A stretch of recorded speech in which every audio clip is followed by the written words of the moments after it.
Mr. Phillips, recently both our leaders, Hashim Thaçi and Ramush Haradinaj, were in America. From their return back home, what we know from this briefing is that both entered the meetings with U.S. High State Department level people, and they both said different things to the same delegation, to your government.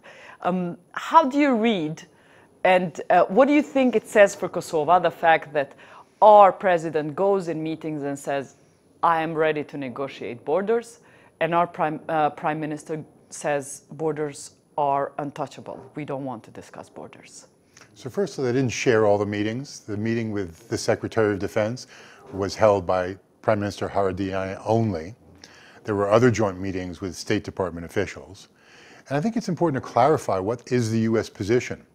When Bolton made his statement, the National Security Advisor, that the U.S. wanted the parties to agree and then it would consider support, it was not an endorsement of border adjustment or partition. Are you sure? Yes, I'm sure. I've spoken to U.S. officials. The U.S. government does not support border adjustment.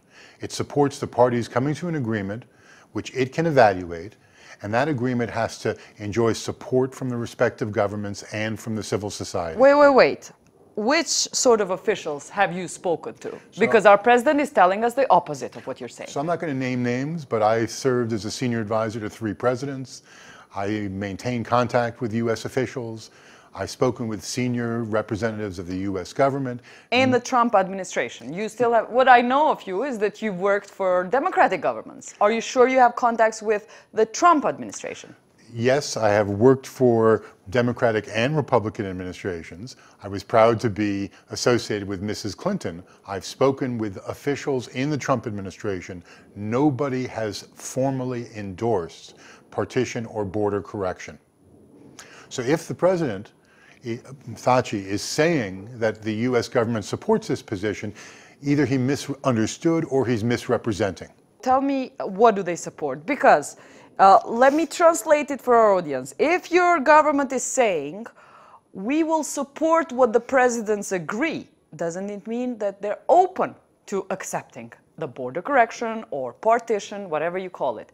They are actually open. Your government is open to accepting that. So the statement that John Bolton made in this regard was completely unnecessary. Of course, the U.S. supports whatever the parties agree. First, there has to be an agreement. And those agreements have to be in writing and detailed. And they have to be approved by the parliament, and they have to be supported by civil society. We still have a long way to go in any kind of agreement before we reach that conclusion. In fact, today, what we know of that is that President Thaçi is the only one pushing this agreement. He doesn't have, looks like, the support of his party, who came out with a resolution which says that they don't want border changes. The opposition certainly does not support it. There was a protest that was supported by people on the street that do not support this option. So I'm not sure there's anybody else in Kosovo supporting this option. And certainly the Prime Minister is claiming publicly that he's not supporting this option. So where does this leave us as a country, especially in front of such an administration like U.S., when both of our leaders go and talk to the State Department and say different things? So there's no unanimous position in Kosovo. You're right, based on the interviews I've conducted, and I'm not going to name names, but it was with a broad representative sample of party leaders and politicians. Nobody has endorsed border correction. Full stop. Within the Quint, there's no unanimous position, and the U.S. government position has not endorsed border correction. The idea can you tell us the position of different Quint countries? I mean, what we see is obvious, but what are your conversations saying? Because people close to our president are saying that the Quint will change its position. The Germans will come on board to help, to support, to endorse the border changes. This is what some of the Thaçi aides are telling us, and that the Brits also are being worked at. Do you think this will happen? So effective policy making isn't based on wishful thinking.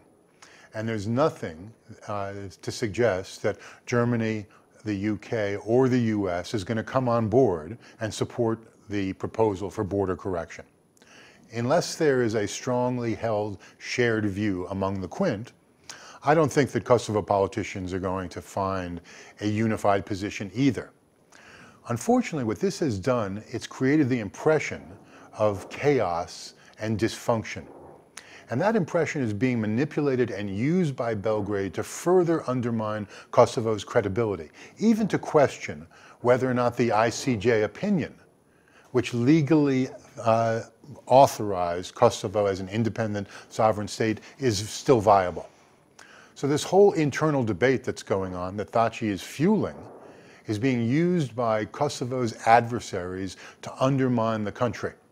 It's time that we have a consensus, that people get together and they have a dialogue, they come to some shared platform.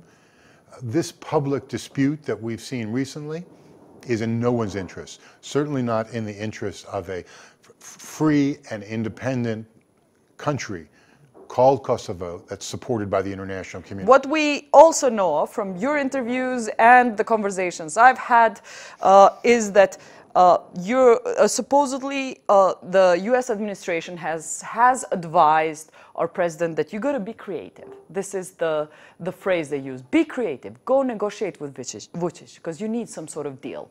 So just put yourself in his shoes. What is there to negotiate and deal in the end? What is the final deal? I mean, if the concern in Belgrade has to do with the extent of democracy in Kosovo, which affects all of Kosovo's citizens, including Kosovo Serbs, then it's pretty straightforward.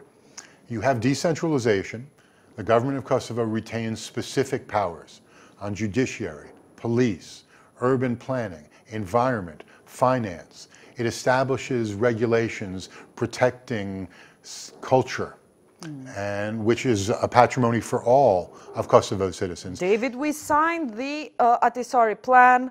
Association is being pushed forward. What else? I'm asking you, what else is there to give away from Kosovo's side? So all those measures have to be fully implemented, and Kosovo has to be serious about running a government which is credible.